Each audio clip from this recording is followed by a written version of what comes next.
Well, hello and welcome back to the fourth and maybe final podcast in this series. Apologies that I've tried to cram so much music theory into just over an hour. But if you want to, just play the music. Just look at the parts of the podcast that show you how to play the chords, and look at the end of this podcast for a list of the songs that you'll be able to play using those chords. Then practice and let your fingers get some memory. Maybe, for you, knowing the theory behind it doesn't really matter. For me, I loved finding out about the theory, and I was very old before anybody had told me about the progression of fifths or any of those musical details that I've given you. So I thought, for some of you out there, maybe they've been helpful. So where are we headed in this final podcast? Well, I'm hoping to take you from playing 3 chords on the keyboard or guitar to playing 4 chords, and the 4th chord is what's called a minor. So this podcast will tell you about minor keys and then tell you how to play 4-chord songs. Of course, in the process, I won't be able to help myself. I'll have to just explain why 4-chord music works like it does.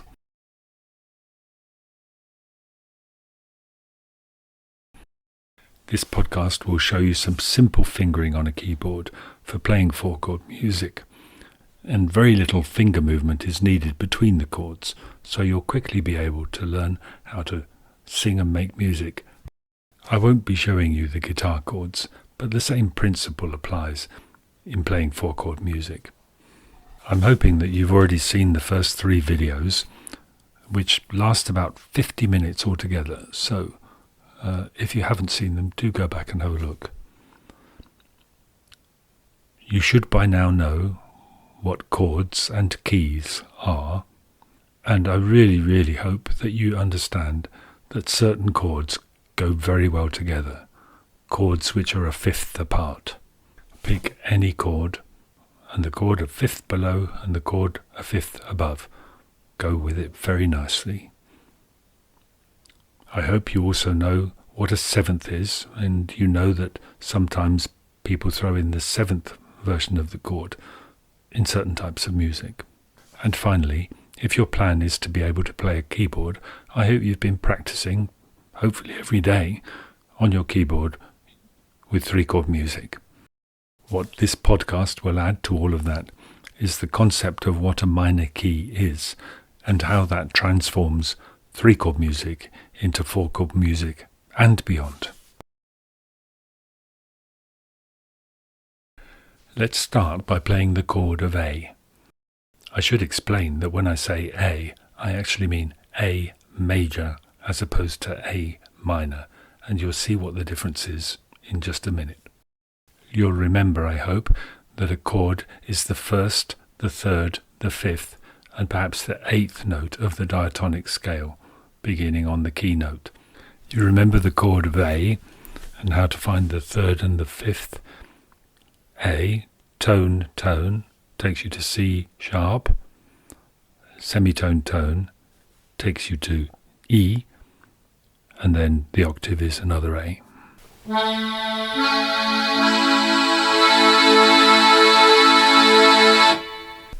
It's a fairly lively sound, isn't it? What happens if you take the C sharp down to a C? You change the sound from being a lively A major sound to being what's called A minor. Listen.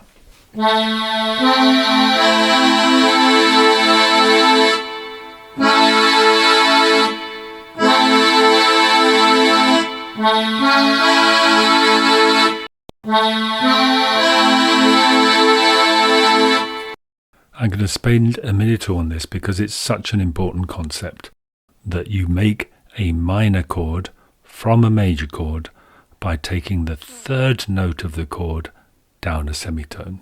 I'll come back to that idea in just a second, but first let me show you the relationship between C and A minor. Here is a chord of C major. The 1st, the 3rd and the 5th notes of the chord are C, E and G. And here is a chord of A minor. The 1st, third and fifth notes of the chord are A, C and E.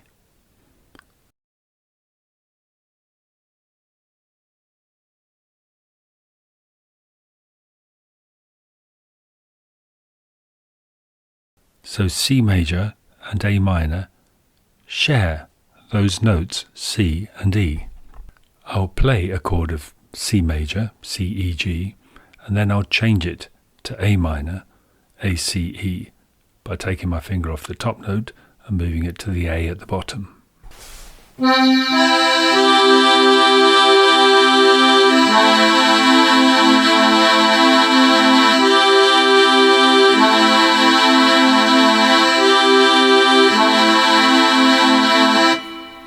We've already learnt about inversion of chords, so here's me playing C major, then A minor, by keeping my fingers on C and E, but moving my top finger from G up to the next note, A. Listen.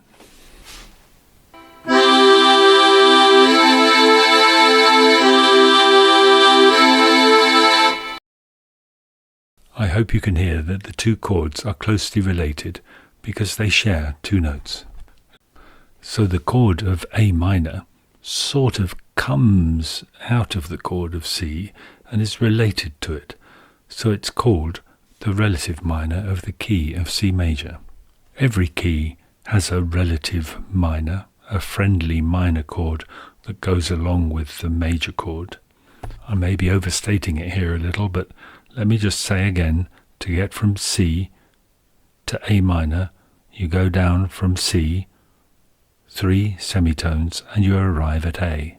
The same principle applies with any note on the keyboard. If you go down 3 semitones from the major, you'll arrive at a friendly minor key that goes along with that major, the relative minor of that key.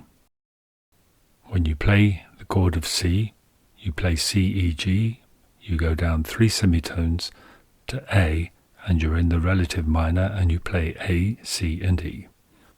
If we take the example, for instance, of G, go 3 semitones down from G and you'll discover E minor, and E minor goes very nicely with G.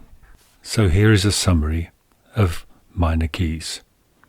When you flatten the third note of an A major chord, you turn it into A minor.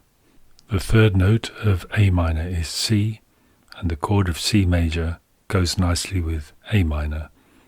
A minor is the relative minor of C major. That's enough theory. Here's an easier way to say it. The key of C likes to visit the key of A minor.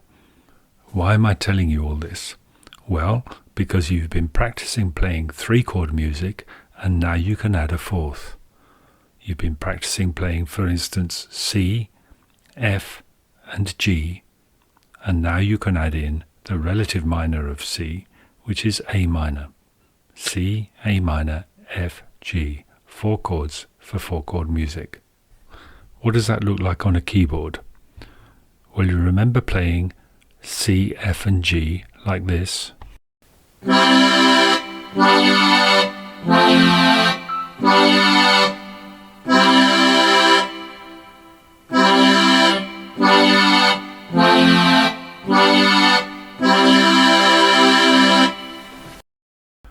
Well, now add A minor.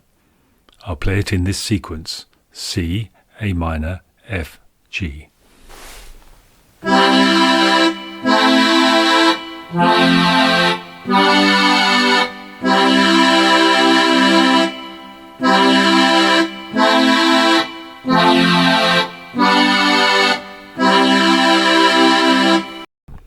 You may remember from the previous podcast that if I'm playing, for instance, the chord of C, C, E and G, it doesn't matter which C, which E and which G I play, it's still the chord of C. So you can take the C from the bottom of the chord and put it at the top. That's called the first inversion. Have a look at this with F and G. I'll play you the F chord and then the first inversion of the F chord.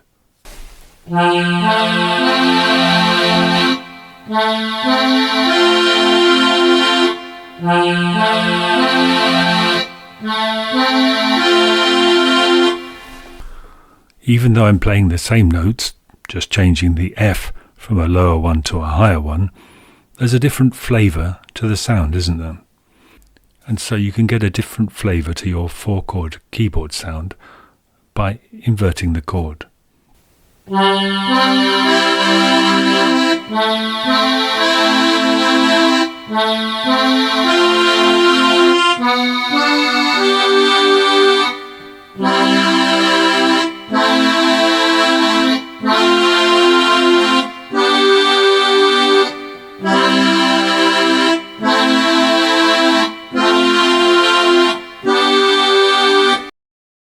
Maybe you're starting to recognize that very familiar sound of 4-chord music. There are so many 4-chord songs. Here's just a tiny sample of them, and I'll play the first few, and I'll play them into each other so that you can see how similar the chord structure is in such a wide variety of music. Let it be, let it be, let it be, let it be. There will be an answer, let it be. Take me home, country road, to the place I belong. West Virginia, Mountain Mama, take me home, country road, no woman, no cry, no woman, no cry, no woman, no cry, no woman, no cry.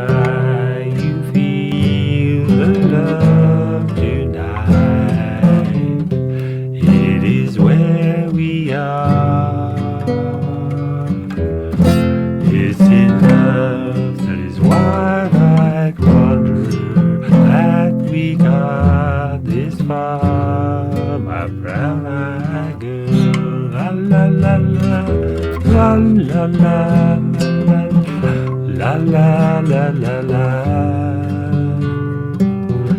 la la la la la, la la la la la, la la, let it be. So, now you've finished the 4 podcasts. Maybe an hour and a quarter in all, and you should know what chords are, what keys are. You should have a really good feeling for the progression of fifths and know about picking any of those chords and playing the one on either side to make 3-chord music. You should have a good feel for how to do the piano fingering on this. And now with this podcast, you should understand how you can add a 4th chord, the friendly minor of the central chord of your music. And here is one last bonus piece of information. If the key of C has its relative minor, A minor, well then so does the key of F and the key of G.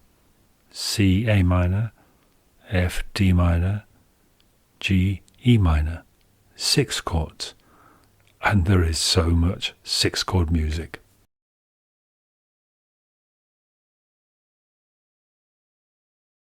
So that's all from me for the time being. Remember that my central message is play music and play it for fun. If you understood all the technical things I told you, well, that's amazing and well done. If you didn't, or at least if you didn't get them all, well, just concentrate on playing 4-chord music. And as time goes by, maybe visit the podcasts again and get a bit more information about the theory that underlies them, if that's what ticks your box. But if you just like playing music, well, go out there and play it. Summer, I started doing these podcasts for you. Did you ever get to the end? I hope you did, but I won't be at all surprised if it took quite a long time. They were admittedly fairly intense. hope that my children and grandchildren and nieces and nephews and grandnephews and grandnieces and, well, anybody gets a bit of value from this somewhere. And do let me know if you think there's anything needs changing. Well, that's goodbye from me. Unless maybe just one more podcast eventually. Not sure. Lots of love.